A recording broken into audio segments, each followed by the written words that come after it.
Paramashivam. Om Nithyananda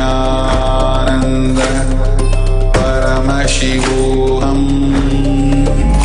Om Nithyananda Paramashivam.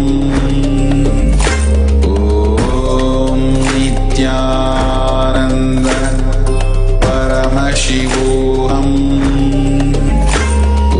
Om Nithyananda Paramashivam. Om Nithyananda Paramashivam. Om Nithyananda Paramashivam. Om Nithyananda Paramashivam. Om Nithyananda Paramashivam. Om Nithyananda Paramashivam. Om Nithyananda Paramashivam. Om Nithyananda Paramashivam. Om Nithyananda Paramashivam. Om Nithyananda Paramashivam.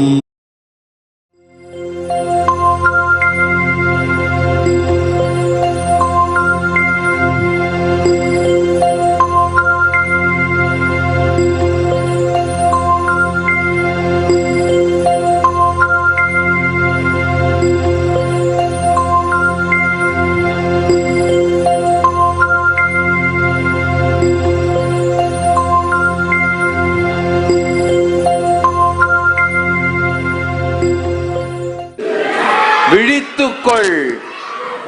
உடல் நலம், மனநலம், உணர்வு வளம், ஞானம், பொருள் வளம் எல்லா நன்மையும் செய்திடு. எல்லோர்க்கும் எல்லா நன்மையும் தந்தருள். குண்டலினி தாயே விழித்துக்கொள். நித்யனே நித்யானந்தனே நித்யனே நித்யனே நித்யானந்தனே நித்யனே நித்யனே நித்யானந்தனே ನಿತ್ಯನೇ ನಿತ್ಯನೇ ನಿತ್ಯಾನಂದನೇ ಈ ಧರೆಯನ್ನು ಸಲಹಲು ನೀ ಬಂದಿಹನೇ ಜೀವನ್ ಮುಕ್ತಿಯ ನೀ ಕೊಡುವವನೇ ಈ ಧರೆಯನ್ನು ಸಲಹಲು ನೀ ಬಂದಿಹನೇ ಜೀವನ್ ಮುಕ್ತಿಯ ನೀ ಕೊಡುವವನೇ ಈ ಧರೆಯನ್ನು ಸಲಹಲು ನೀ ಬಂದಿಹನೇ ಜೀವನ್ ಮುಕ್ತಿಯ ನೀ ಕೊಡುವವನೇ ಈ ಧರೆಯನ್ನು ಸಲಹಲು ನೀ ಬಂದಿಹನೇ ಜೀವನ್ ಮುಕ್ತಿಯ ನೀ ಕೊಡುವವನೇ ಈ ಧರೆಯನ್ನು ಸಲಹಲು ನೀ ಬಂದಿಹನೇ ಜೀವನ್ ಮುಕ್ತಿಯ ನೀ ಕೊಡುವವನೇ ಅರುಣಾಚಲ ನಿತ್ಯನೇ ನಿತ್ಯನೇ ನಿತ್ಯಾನಂದನೇ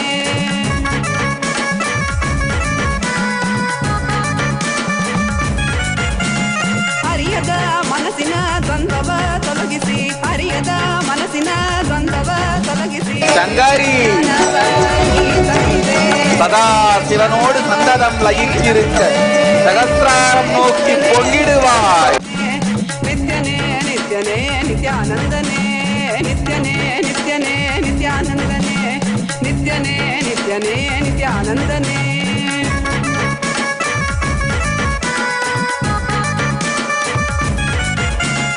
ನಂಬಿದ ಭಕ್ತರ ಬಾಳಲಿ ಕೈಲಾಸ ಕಾಣುವ ಬೆಂಬಲ ನೀ ಕೊಡುವೆ ನಂಬಿದ ಭಕ್ತರ ಬಾಳಲಿ ಕೈಲಾಸ ಕಾಣುವ ಬೆಂಬಲ ನೀ ಕೊಡುವೆ ನಿತ್ಯನೇ ನಿತ್ಯನೇ ನಿತ್ಯಾನಂದನೇ ನಿತ್ಯನೇ ನಿತ್ಯನೇ ನಿತ್ಯಾನಂದನೇ ನಿತ್ಯನೇ ನಿತ್ಯನೇ ನಿತ್ಯಾನಂದನೇ ನಿತ್ಯನೇ ನಿತ್ಯನೇ ನಿತ್ಯಾನಂದನೇ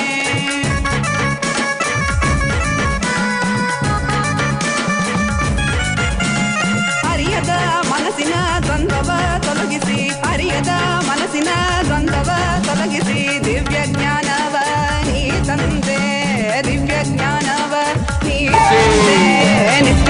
ನಿತ್ಯನೇ ನಿತ್ಯಾನಂದನೇ ನಿತ್ಯನೇ ನಿತ್ಯನೇ ನಿತ್ಯಾನಂದನೇ ನಿತ್ಯನೇ ನಿತ್ಯನೇ ನಿತ್ಯಾನಂದನೇ ನಿತ್ಯನೇ ನಿತ್ಯನೇ ನಿತ್ಯಾನಂದನೇ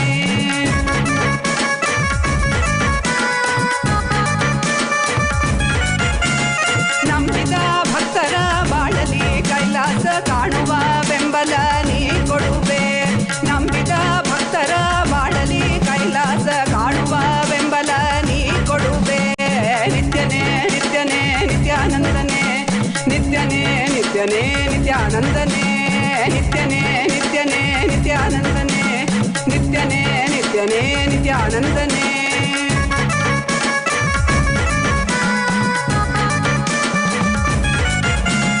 ಅರಿಯದ ಮನಸ್ಸಿನ ದ್ವಂದ್ವವ ತೊಲಗಿಸಿ ಅರಿಯದ ಮನಸ್ಸಿನ ದ್ವಂದ್ವವ ತೊಲಗಿಸಿ ದಿವ್ಯ ಜ್ಞಾನವ ನೀ ತಂದೆ ದಿವ್ಯ ಜ್ಞಾನವ ನೀ ತಂದೆ ನಿತ್ಯನೇ ನಿತ್ಯನೇ ನಿತ್ಯಾನಂದನೇ ನಿತ್ಯನೇ ನಿತ್ಯನೇ ನಿತ್ಯಾನಂದನೇ ನಿತ್ಯನೇ ನಿತ್ಯನೇ ನಿತ್ಯಾನಂದನೇ ನಿತ್ಯನೇ ನಿತ್ಯನೇ ನಿತ್ಯಾನಂದನೇ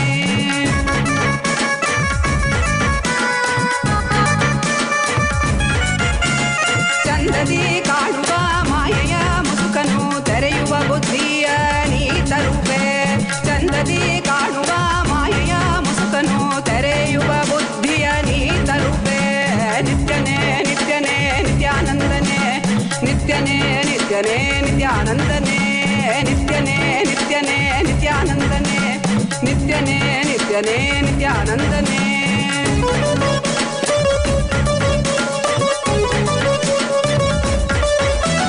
ಕಾಲನೇ ರುದ್ರನೇ ವೀರಭದ್ರನೇ ಕಾಲ ಭೈರವನಾಗಿ ನಿಂತಿರುವೆ ಕಾಲನೇ ರುದ್ರನೇ ವೀರಭದ್ರನೇ ಕಾಲ ಭೈರವನಾಗಿ ನಿಂತಿರುವೆ ನಿತ್ಯನೇ ನಿತ್ಯನೇ ನಿತ್ಯಾನಂದನೇ ನಿತ್ಯನೇ ನಿತ್ಯನೇ ನಿತ್ಯಾನಂದನೇ ನಿತ್ಯನೇ ನಿತ್ಯನೇ ನಿತ್ಯಾನಂದನೇ ನಿತ್ಯನೇ ನಿತ್ಯನೇ ನಿತ್ಯಾನಂದನೇ ಈ ಧರೆಯನ್ನು ಸಲಹಲು ನೀ ಬಂದಿಹನೆ ಜೀವನ್ ಮುಕ್ತಿಯ ನೀ ಕೊಡುವವನೇ ನಿತ್ಯನೇ ನಿತ್ಯನೇ Nithyananda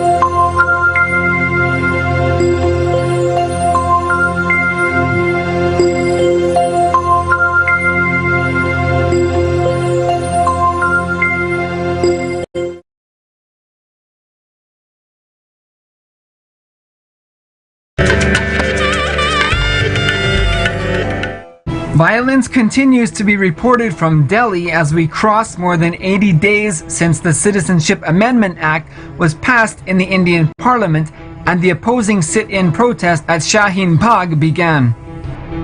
To date, 37 lives have been lost and hundreds more injured, including several police officers who were heinously murdered amidst gruesome circumstances. Violence in Delhi has included clear plans to organize violent mobs, as well as the strategic stockpiling of weapons and petrol bombs. In recent days, the roof of a Hindu temple was occupied, as well as neighboring homes. The locations were used to attack neighbors and hurl stones at passers-by. Citizens of Delhi have begun organizing candlelight vigils at the India Gate as a call for peace in the city that has been plagued by reactionary violence. Most of the time, human beings find violence to be very charging. The violence-based attitudes may feel exciting, especially when supported by a large number of people.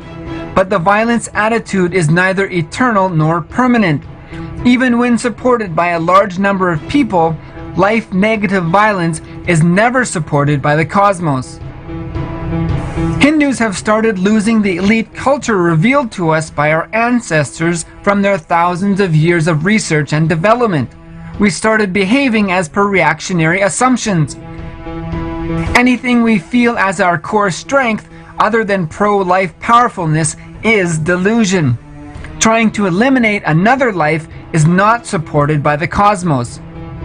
We become Hindu when we discover the powerful cognitions of Upanishad or Bhagavad Gita, Vedagamas, not just because of who our mother and father are. Hindu lifestyle and thought current is the technology revealed by the rishis. Powerfulness that comes from our very core is the only sustainable strength, not compounding our violence.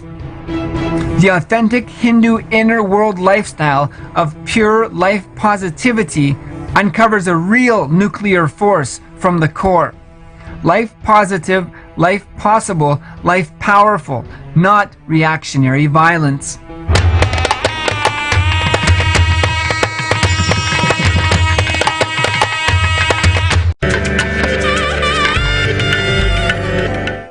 Violence continues to be reported from Delhi as we cross more than 80 days since the Citizenship Amendment Act was passed in the Indian Parliament and the opposing sit-in protest at Shaheen Bagh began. To date, 37 lives have been lost and hundreds more injured, including several police officers who were heinously murdered amidst gruesome circumstances. Violence in Delhi has included clear plans to organize violent mobs, as well as the strategic stockpiling of weapons and petrol bombs. In recent days, the roof of a Hindu temple was occupied, as well as neighboring homes. The locations were used to attack neighbors and hurl stones at passers-by. Citizens of Delhi have begun organizing candlelight vigils at the India Gate as a call for peace in the city that has been plagued by reactionary violence. Most of the time, human beings find violence to be very charging. The violence-based attitudes may feel exciting, especially when supported by a large number of people. But the violence attitude is neither eternal nor permanent. Even when supported by a large number of people, life-negative violence is never supported by the cosmos. Hindus have started losing the elite culture revealed to us by our ancestors from their thousands of years of research and development. We started behaving as per reactionary assumptions. Anything we feel as our core strength, other than pro-life powerfulness, is delusion. Trying to eliminate another life is not supported by the cosmos. We become Hindu when we discover the powerful cognitions of Upanishad or Bhagavad Gita, Vedagamas, not just because of who our mother and father are. Hindu lifestyle and thought current is the technology revealed by the rishis. Powerfulness that comes from our very core is the only sustainable strength, not compounding our violence. The authentic Hindu inner world lifestyle of pure life positivity uncovers a real nuclear force from the core. Life positive, life possible, life powerful, not reactionary violence.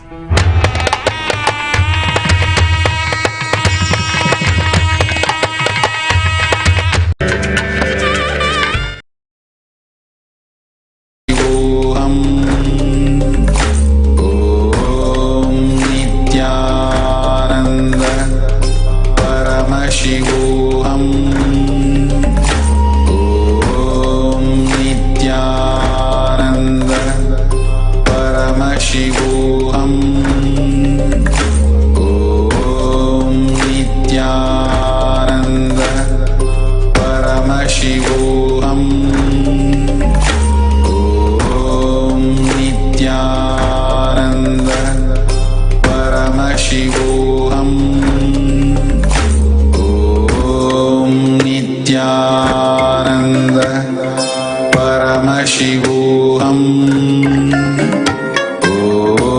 Om Nithyananda.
Paramashivam.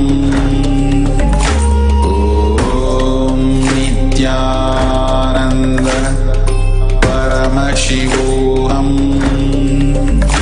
Om Nithyananda Paramashivam. Om Nithyananda Paramashivam. Om Nithyananda Paramashivam. Om Nithyananda Paramashivam. Om Nithyananda Paramashivam. Om Nithyananda Paramashivam. Om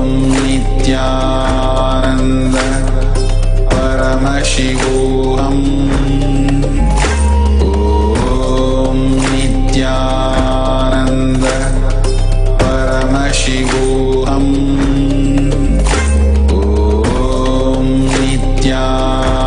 Nithyananda Paramashivam.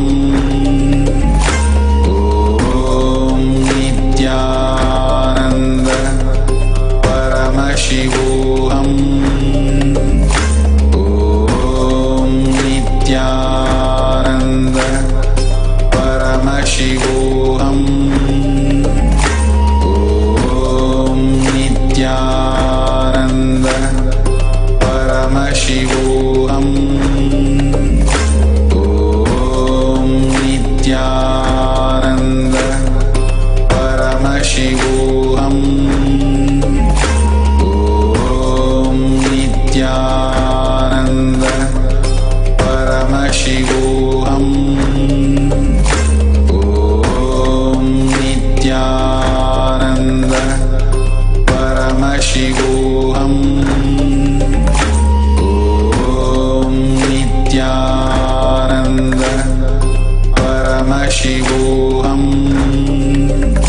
Om Nithyananda Paramashivam.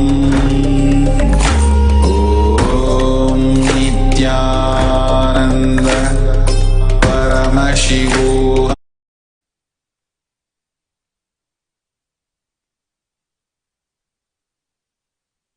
नित्यानन्दं परमसुखदं केवलं ज्ञानमूर्तिं द्वन्द्वातीतं गगनसदृशं तत्त्वमस्यादिलक्ष्यम् एकं नित्यं विमलम् अचलं सर्वदी साक्षिभूतं भावातीतं त्रिगुणरहितं सद्गुरुं तं Namami.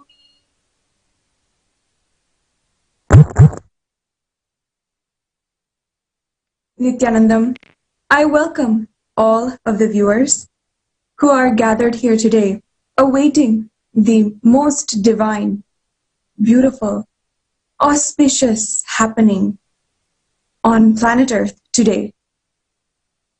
The darshan of Paramashiva, embodied in Swamiji, or as the world knows him as His Divine Holiness Sri Nithyananda Paramashivam. I welcome all of the viewers gathered on all the social media platforms, Facebook Live, Twitter, Instagram, Kailasa TV, and so many more other platforms showcased in the temples and satsang centers all over the world.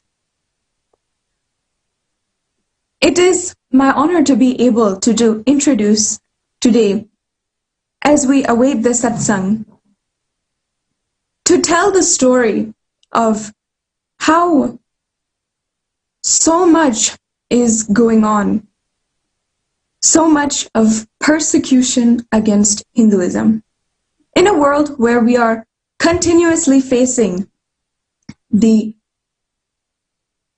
threats from the outside whether it be violence or inner agitation and violence that is stemmed from social conditioning and so much of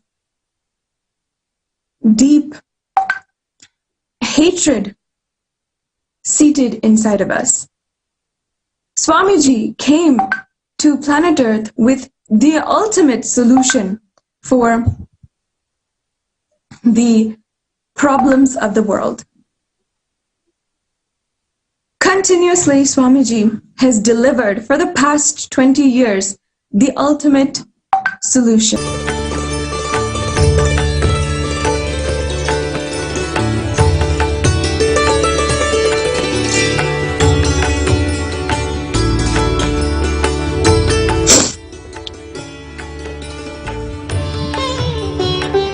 Devi Meenakshi was the first and foremost queen. If you see it in an evolutionary perspective, tribes existed all over the world. Humanity was living not in a civilization together, but actually in isolated camps in tribes all over the world. The human being, as we know it, had not yet evolved to the point of civilization and was just starting to explore language and other forms of technology which is privy to the human brain today. That is how old Devi Meenakshi was. It was in a time during the species of human beings was primordial, before the Homo sapien even evolved, that Devi Meenakshi spearheaded this evolution into Homo sapien, into the next level kind of human being, bringing together all of the different tribes in compassion and love, and ceasing to exist in this isolated manner was one of the best things that happened to humanity. And even science recognizes that. Evolution of humanity, of human sciences, all recognize that one of the most and greatest achievements of humankind, of the Homo genus, an animal, is starting to come together as a group, starting to live together in large kingdoms. And we, of course, already recognized that and already recorded that in our life history. What most modern day scientists don't see is that what they are recognizing as new discoveries in the area of Hinduism, in the area of science and technology, is actually not new in the definition that they believe. Our ancient rishis had recognized, discovered all of what they have now discovered after so many years, but did not see and did not appreciate in the Hindu culture. Going back to what I was saying before, Devi Meenakshi was the first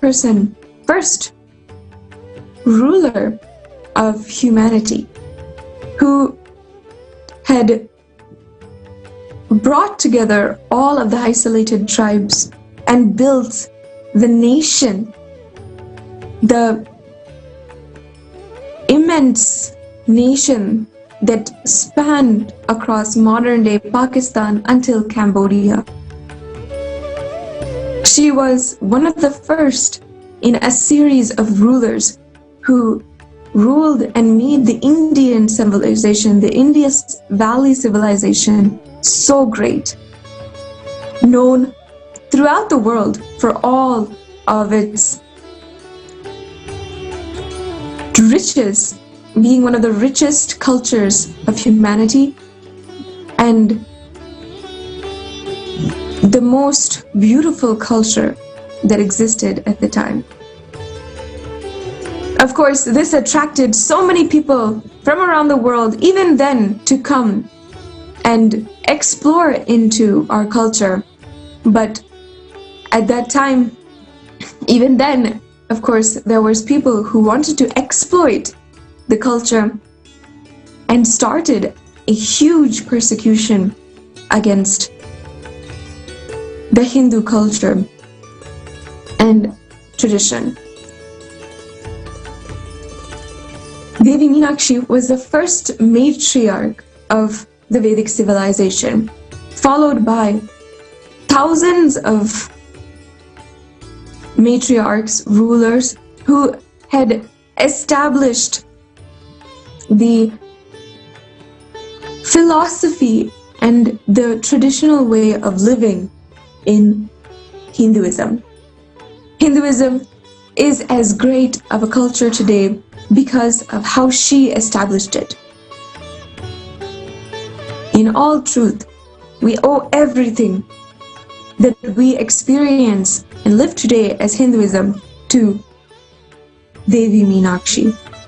And she was the first matriarch of our civilization, known to all Hindus as the Mother.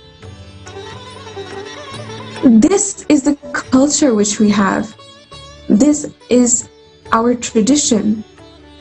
Feminism, women empowerment, matriarchs, and worshipping the divine feminine is just in our regular practice. It's in our bones and blood.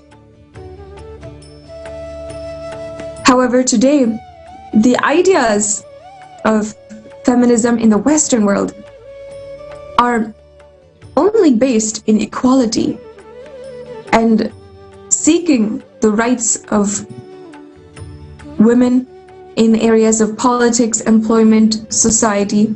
And while there's no denying that that is extremely important, significant, and necessary for our evolution as a humanity, we have to understand that no being is empowered unless they are established in the conscious resource. As Swamiji has been saying, has been explaining detailedly in many different ways for the past 20 years, consciousness is the ultimate way that we have to establish ourselves and bring out the best in humanity. That is the way Swamiji is spearheading a revolutionary change to humanity and the way we live. Until today, he works continuously in order to bring this superconscious breakthrough to humanity, and has, throughout even the relentless persecution against him, continuously been giving and serving humanity. I invite all the viewers who are gathered with us today and waiting for Swamiji to ask the avatar using the hashtag #AskTheAvatar. You can ask any question which you want and have the opportunity of Swamiji himself to answer your questions in today's live satsang when Swamiji comes. As Swamiji says, he never answers the question, he always answers the questioner. Sometimes when we ask a question to Swamiji, it is having different meaning, it is resting in alternative motives, and for some way we ask that question seeking an answer which we may not even have voiced, but somehow, in some way, the way that Paramashivam himself works and knows, he is able to answer the deep seeking that we have inside of ourselves. I invite all of the viewers to tweet your question using the hashtag AskTheAvatar. You can mention at Srinath Nithyananda, the official tag of Swamiji on Twitter, and you can ask as many questions that you want for them to be established and answered in the live satsang when Swamiji comes today. You can see, if you have been tuning in to the last few days in the satsang, you know that it is an absolute treat to be able to get the answer from Swamiji for all of these questions. He is continuously answering our seeking, and as devotees reach out to him, making himself available for them to experience. Just recently, he had invited devotees, answered them personally, and made so much of joy happen in them. We have collected the testimony of these questioners, of just how answering one question during satsang was such a beautiful treat for all of the people who are watching. Not only that, the way that Swamiji answers the people is the most direct and loving, caring way that a question can be answered. He, like I said, answers the questioner and not the question, and fulfills a lifetime's long seeking in the soul, in the being that is asking the question. For this opportunity, once again, I invite all of the viewers to tweet your questions at hashtag AskTheAvatar at Sri Nithyananda. Now, I would like to introduce another main topic, significant topic for this prelude to satsang today. As so many people are seeing on the media, on many different types of social media, the amount of poison which is being spread against Swamiji and his disciples. Now, I would like to invite Ma Tattvapriya and Nithyanandita to answer to the media which is going on, continuously hurting Swamiji and ultimately hurting the entire Hinduism and working towards its destruction. Stay tuned as they will answer some of the questions which you have about this persecution against Swamiji and against Hinduism in its entirety. Thank you.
Nithyananda.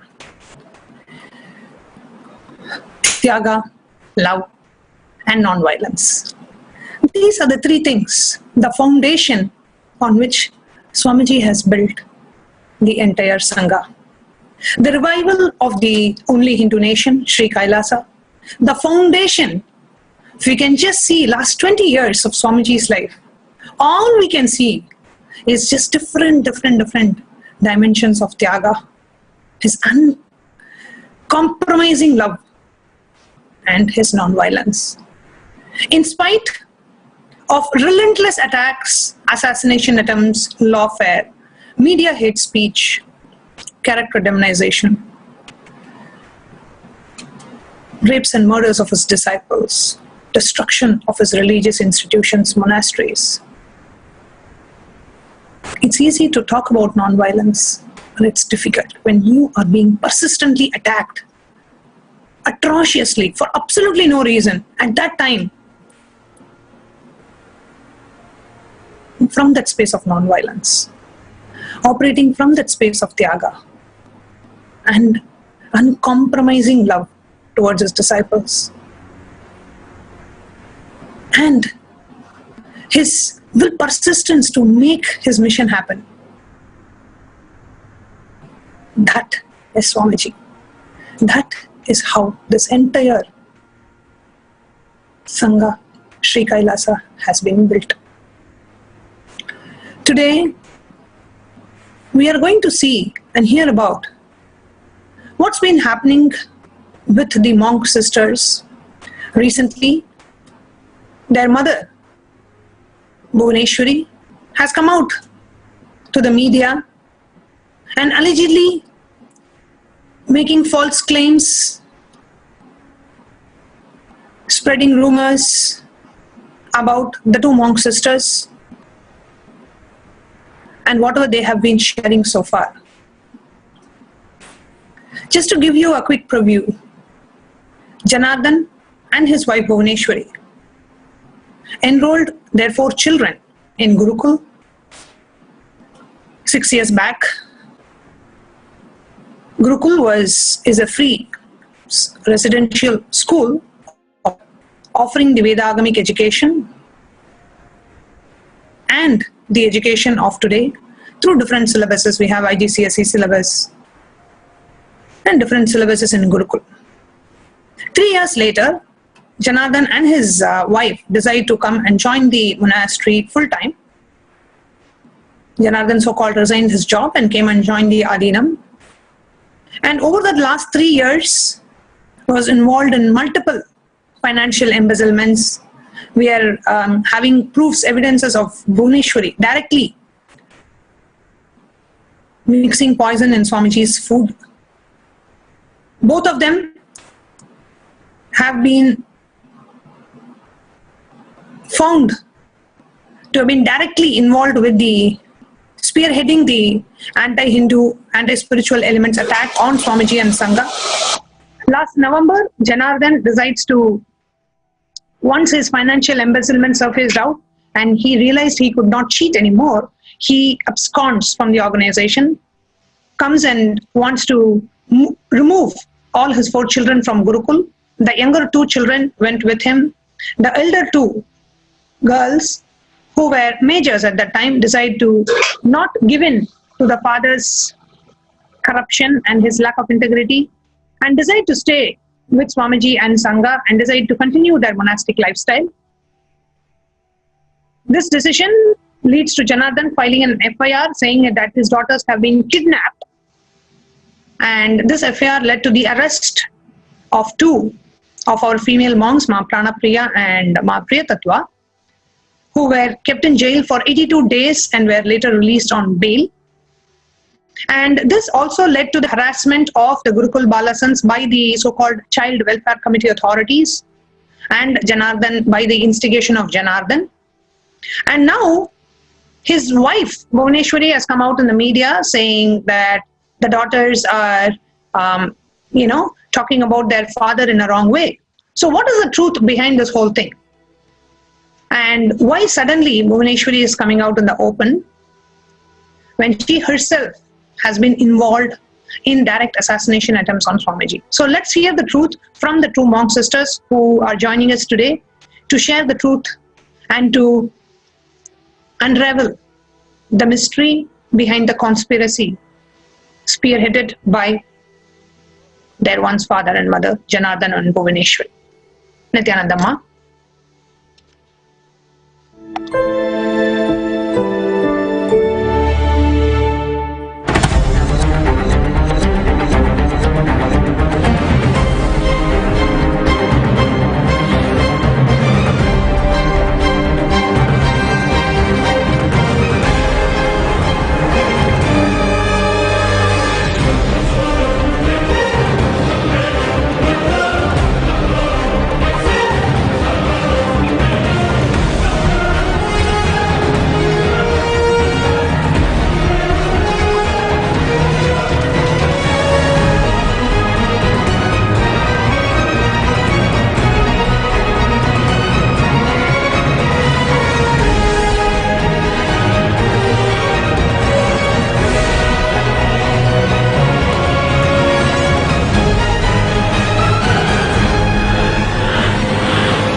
First, we want to offer our gratitude to Swamiji and Sangha for being with us, for giving us this opportunity literally every day, where we are able to come and voice out the justice, the truth of what is exactly happening.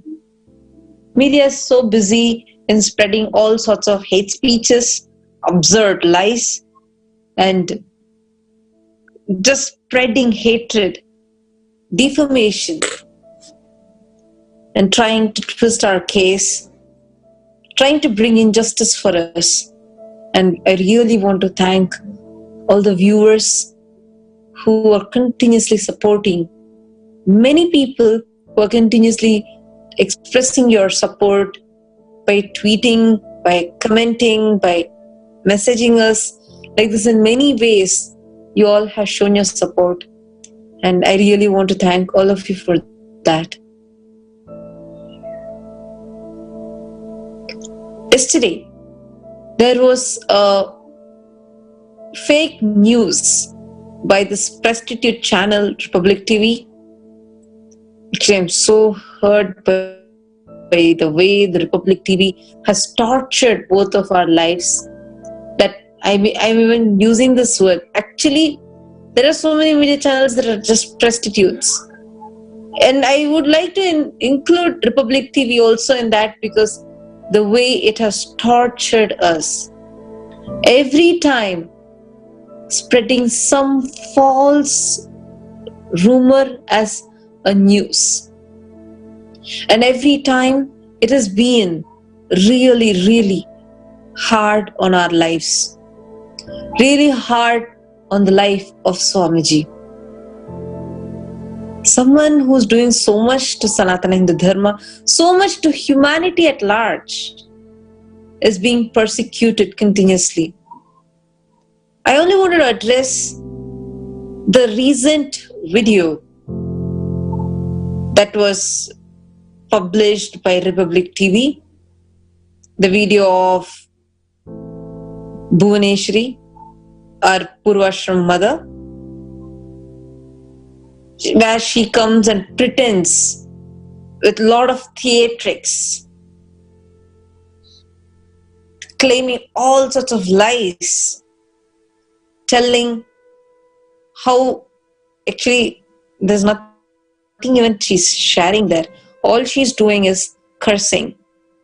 All she's doing is just abusing us. And that video, the transcript of that video, was published in Republic TV. And this news, so many people started sending to me with a lot of concern.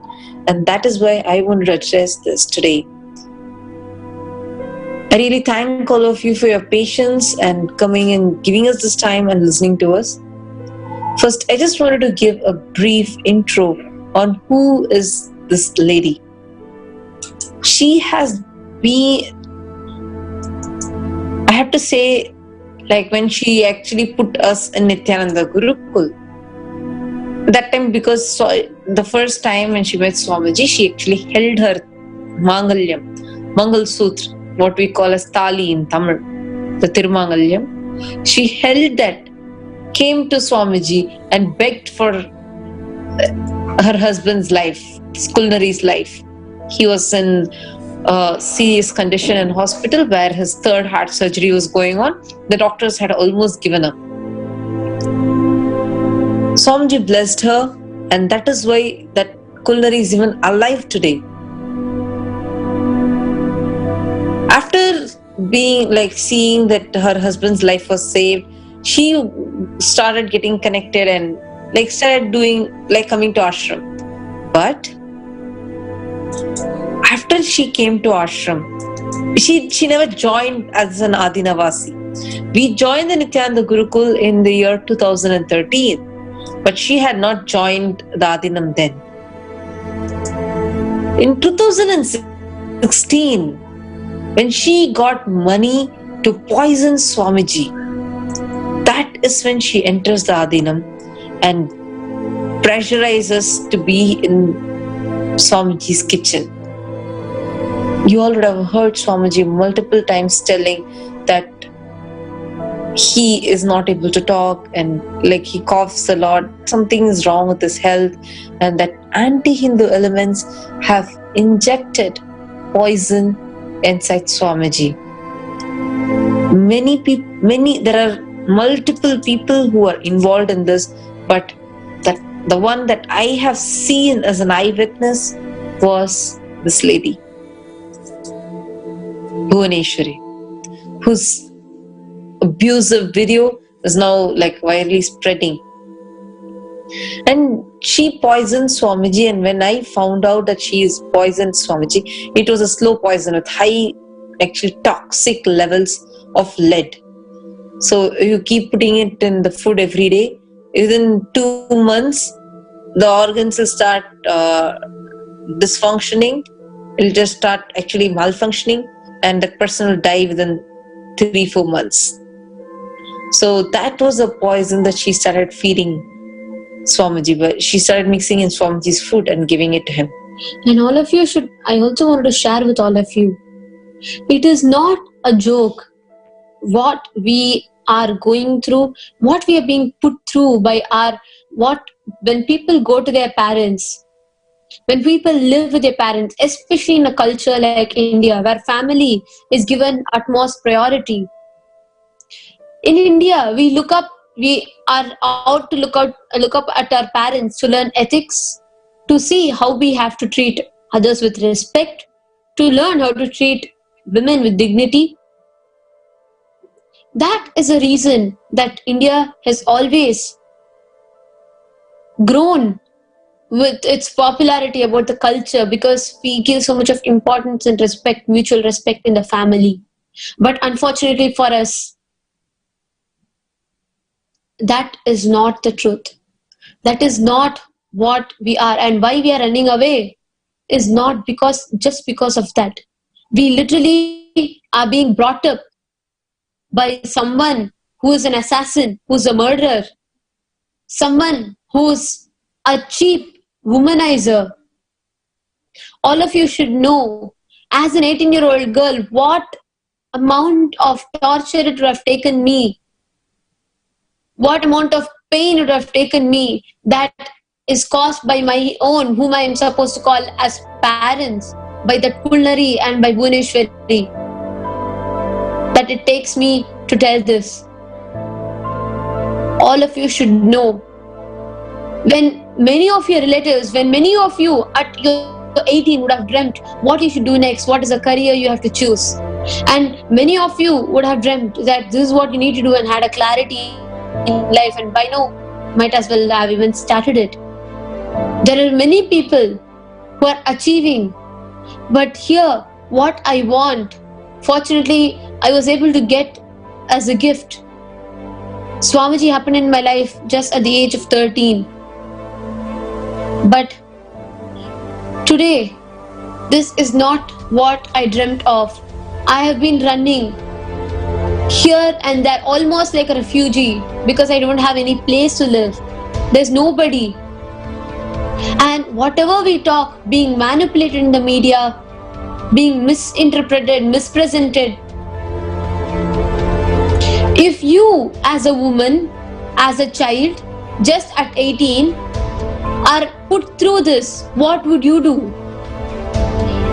I am being asked to file a false rape charge against the person who has brought me up, who is my father and mother, Swamiji, who is my master, who is everything. I have seen him save my very own father's life. As a 12-year-old girl, as a 13-year-old girl, I saw how the man I thought was my father was saved by Swamiji, and today that very man, that Kulnari, calls me and tells me to file a false rape charge against Swamiji. That, first of all, for it is never easy even to utter the word rape charge, all of it takes me so much of pain. That is not what I am brought up. That's not the ambience in which I am brought up. Actually, only when all these things started, we even started learning many of these things, many of these words. It's so painful that right now we're being like the prime time of our life, where we are supposed to focus on our ambitions, career, what we want to do. It is so hurting that we are in a position today where we are supposed to come like this and talk to you all just because we are being tortured by that Kulnari and his wife. I wanted to ask all of you, it is how it feels for you when someone who has like done so much to you and your family, and in front of you, the people whom you were just putting all your belief and trust on, Swamiji, executed by such cheapsters. How would you feel? All of you need to understand that every time it was Swamiji who was the target, the person who has sacrificed everything and is selflessly serving the humanity, the person who has left everything, his whole life, in spite of being harassed, being abused, being persecuted, being dragged into jail for no crime, without a single victim, he was charged of rape falsely. All of these persecution Swamiji put up. It takes lot of pain to see what Swamiji is going through and to be used as a weapon against Swamiji itself. Every time Swamiji was tortured,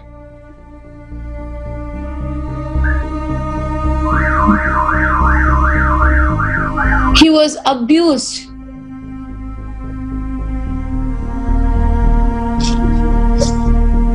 Every time.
keep asking, telling, oh, how are you able to handle all these? Why are your own parents?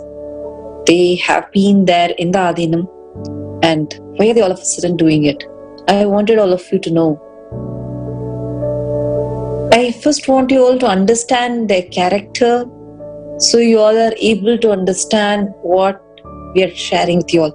I do get it when it's really uncognizable for an Indian family, especially a Hindu family, where culture, heritage are all rich, to be having all these things.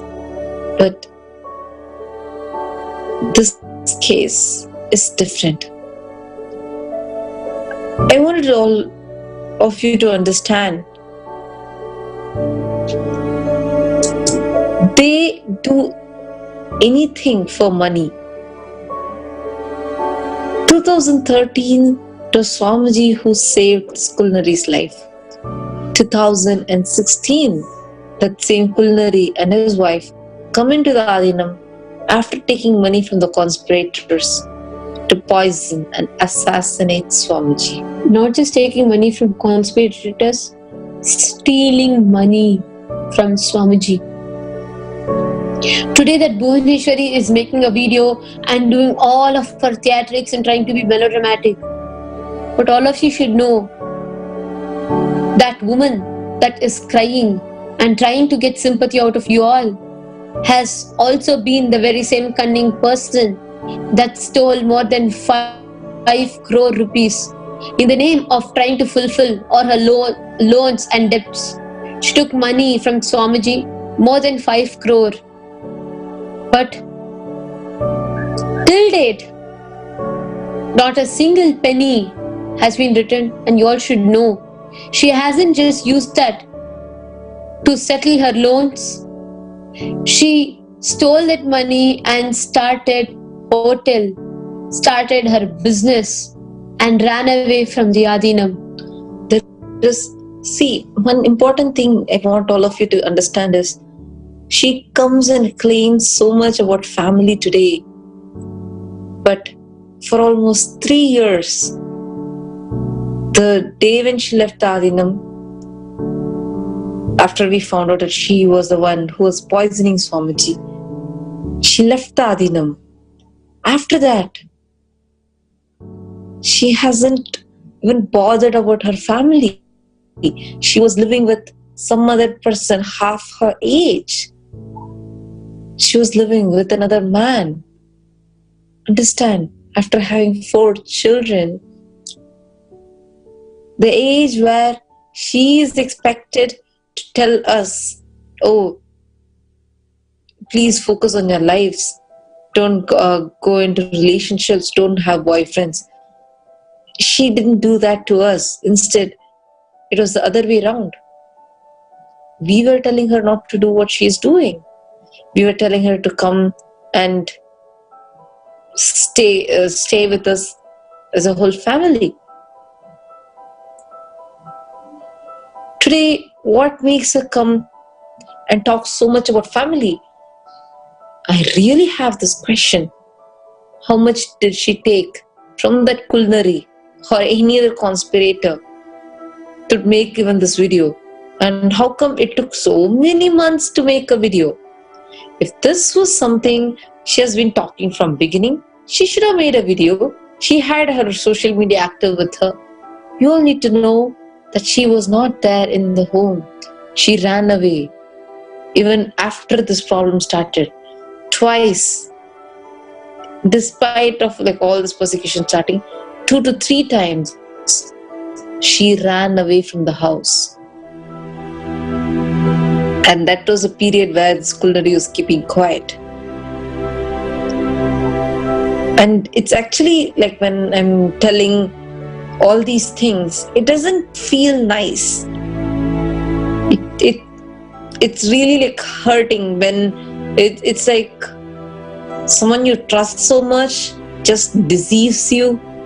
And not just that, what you believe as something most precious in your life, that is just being taken away. forcefully from you. Today you all can see we are neither being able to be with Sangha, nor are we able to even come back to our home country. How long is this going to continue?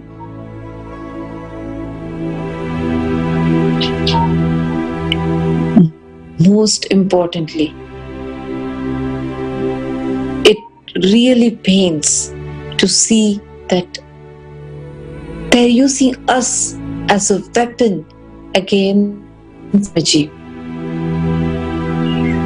There is a question that people are asking. It is so hard to take strong stance. Can you answer to the people who are claiming that you are not taking the stance by yourself and being told and even threatened by Swamiji to say what you are saying? First, I wanted all of you to understand it's a very painful thing that we have not been able to be in communication with the Sangha. All we do is, we know we had to come at this time, so we get an opportunity to come and be in the Nithyananda TV. That's all. We are not able to contact the Sangha, and Swamiji, no way. And why? First, if you all just analyze this question logically, why is Swamiji going to tell us, do this, do that? What is the use of us for the Sangha? There's no special thing. If you all just see, okay, if so much cases happening, it'll all take just few minutes for Swamiji to tell, okay, you guys go. He actually told that in the satsang. He told, you guys go solve your family problem. After we have not been in touch with Swamiji or Sangha or anybody, it's all just a satsang, few minutes, that 1 hour satsang that we get to watch every day live on Nithyananda TV. And apart from that, we know at this time we can come live and share here. So we only come live and come here and share. And what we have taken this stance is not based on anyone else telling. And you all are wrong by telling, oh, taking strong stance is difficult. No. This strong stance is our will persistence to stand up by dharma. And this is what Swamiji has taught us. This is how Gurukul has groomed us to stand up with dharma. And this question itself, we are taking our decisions on our own. Nobody is teaching us. There's no gun that is kept on our heads. And I don't think to tell the truth of what we have been through, we need to be forced. All of you need to understand. We have been having no place and we are running around. It can only take insensitive people and violent people to comment on us instead of helping us find the truth or helping us find justice. We have been targeted by our own, whom we are supposed to call parents, where children are supposed to be protected by parents. We are running away because they are worst demons. You all need to know this persecution that is happening to Swamiji, this is not the first time. Time and again this has happened. Last time, Adinavasis, devotees were physically attacked. You all can see in the video how they were all abused, targeted and violently attacked. The malicious persecution that happened.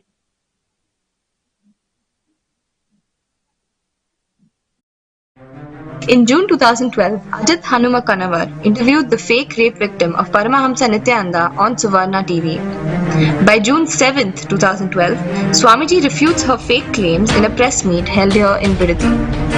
Ajit Hanuma Kanavar interrupts this press meet with illegal summons, which Swamiji refused to take.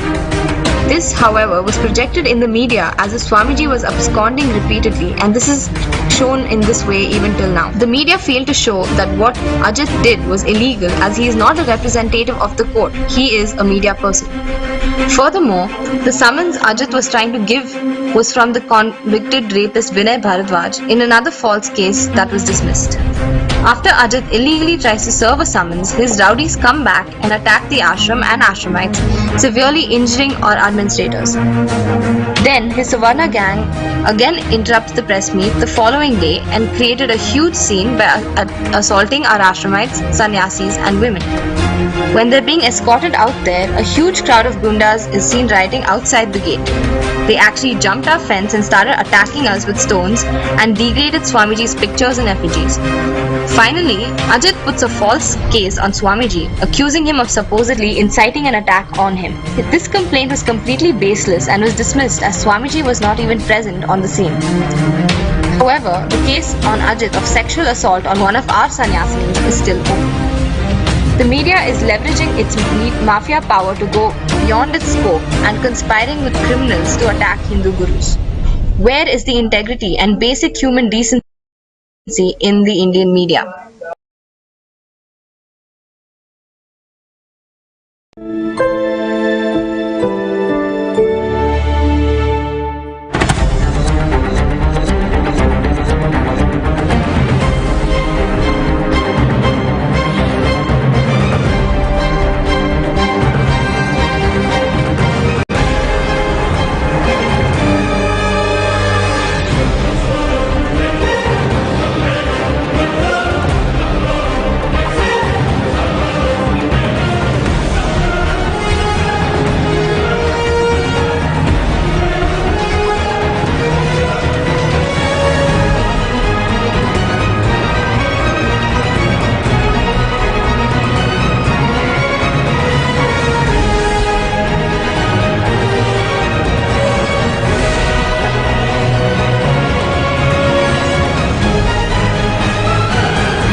This, just what we saw, is only a glimpse of the humongous, horrific, malicious attack that Swamiji was put through. Today, this lady who has absolutely no chastity, all of us need to understand, it is chastity that gives power to our words. It is chastity, whether it is a boon or a curse, the words you utter becomes reality. It was only because of Gandhari's chastity she was able to even curse Krishna. It was only because of chastity Savitri was able to command the sun, command Yamadharma. Everybody's words work only if they are chaste. This lady is coming and talking so much absolutely without any chastity. She was a person, neither she's chaste to her husband, nor is she chaste to her guru. And who is she coming and talking like this, abusing us, cursing us? Who is she to curse Swamiji? Each one of you who are watching this, I really request all of you to raise your questions and ask, if her real concern is only us, if she really wants that only both of us have to come back to the family and that is all they want, why not give a simple affidavit? Just telling that they are not going to misuse us and make us file a false rape charge on Swamiji. We have been asking this literally every day. Why? How come they're not giving it till date?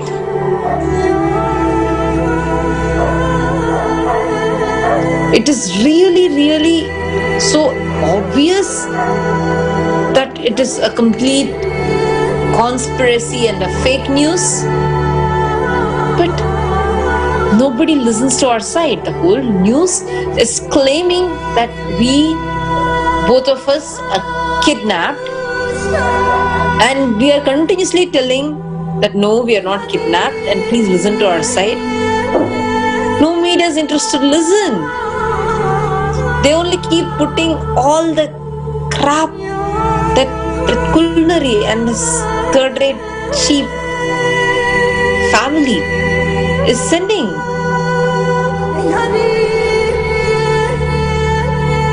It is really painful that we have to come where I would love to share the teachings of Swamiji here.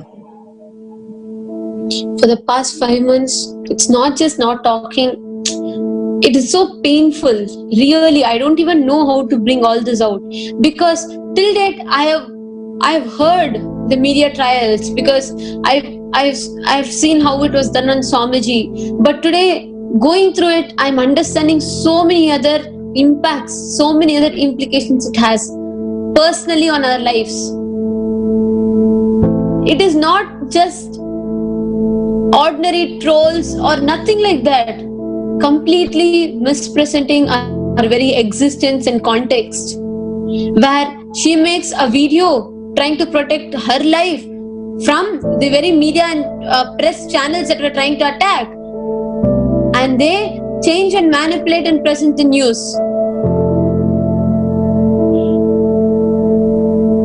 This media is one of the worst persecution that can happen to anybody's life today. How Republic TV is doing and how so many other news media channels are doing, it is not just us. Even to Swamiji, this was the very, very same weapon that was used to assassinate his character, to ridicule him, to tell truth, all the lies, to hide the truth. All of you should know, Swamiji, who tried to tell the truth, was completely manipulated. There were trespassers trying to illegally jump in and attack Swamiji. There were assassination attempts. Acid eggs were thrown on Swamiji. A worse inhumane torture. I'll just show you all one example. How one cheap prostitute headed by none other than Danya Rajendran, how she manipulated and mispresented. And when they manipulate and mispresent for their cheap TRP, they do it publicly. But after that, they try to settle down all the issues without public knowing. All of you can see the video for yourselves. Danya Rajendran, an anti-national journalist, a paid media prostitute woman who is always misguiding people by giving false news about the avatar Paramahamsa Sri Nithyananda Swamiji. This attention-seeking lady job is always bad commenting about Swamiji for more views of her page, joining with anti-national elements. If she works in the social media or posting some useless gossip about Swamiji in her media to increase TRP rate. This mediocre mind who continuously paid for spreading lies about Sri Nithyananda Swamiji.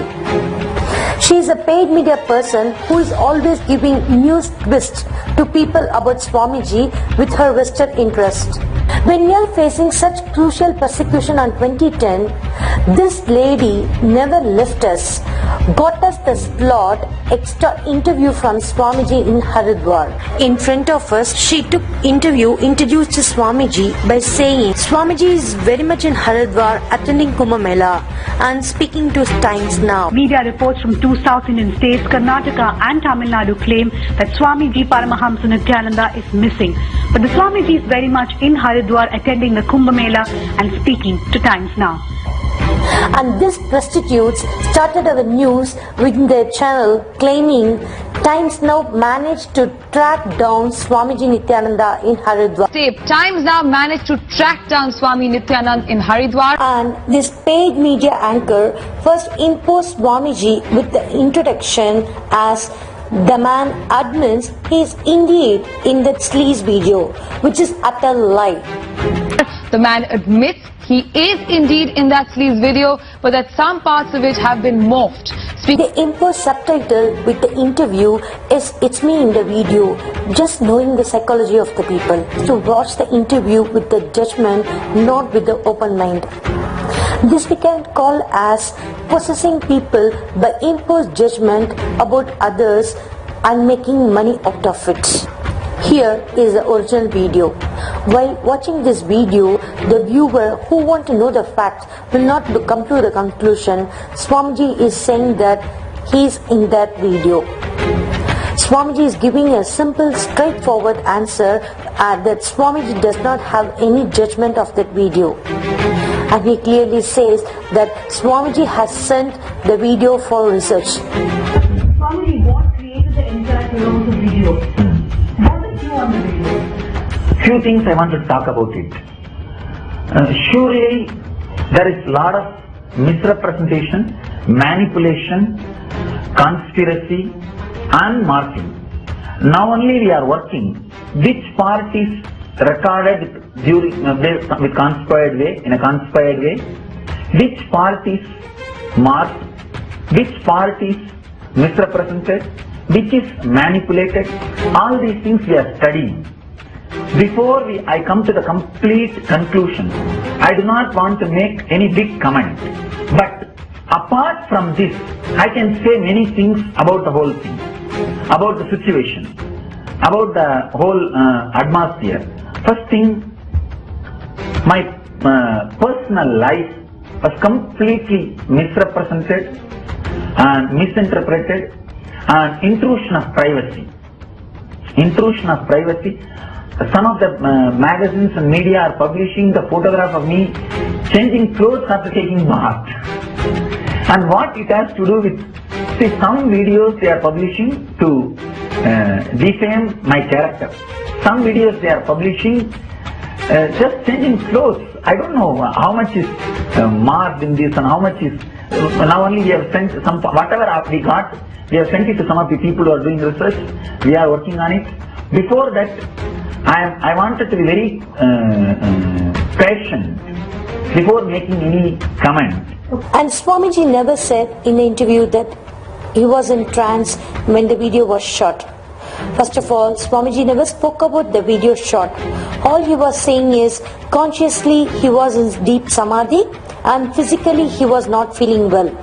And this prostitute Dania twisted his words as trance in the middle of the interview. So were you sick in December 2000? Yes. I was sick for many days. One, consciously I was in a very deep samadhi, and physically I was not feeling well. After asking series of questions to Swamiji, it's Dania Rajendran, the prostitute, twisted the word from samadhi to trance by asking a question with the statement, going back to the December 2009 incident, you had said that you were in trance that time. Going back to the December 2009 incident, you had said that you were in a trance at that time. So do you think some of the things could have been misinterpreted, or you were not even in your senses when it happened? Is that what you're trying to say? Just because Swamiji did not comment about the details of a question, which is not so important at that point of time, they twisted Swamiji word from samadhi to trance. First of all, in any straightforward video, the anchor description, the visual and the scroll contents has to be same. The scrolls are used to show the essence of the video for the viewer to decide for watching the video or not. The anchor is there to give the brief of that video, and finally the video is shared for the viewer to know the truth. But in case of Swamiji interview, the anchor description, scrolls and the visuals are completely different. Swamiji visuals are used just to show the availability of him in that interview. The scrolls are used for people to imbibe media imposed judgment of Swamiji in the visual. The anchor is leading Swamiji interview according to the TRP rate of the channel. They are repeating the same interview again and again for people not to divert from the imposed context and stick to their lies. Om Nithyananda Paramashivam. Om Nithyananda Paramashivam. Om Nithyananda Paramashivam. Om Nithyananda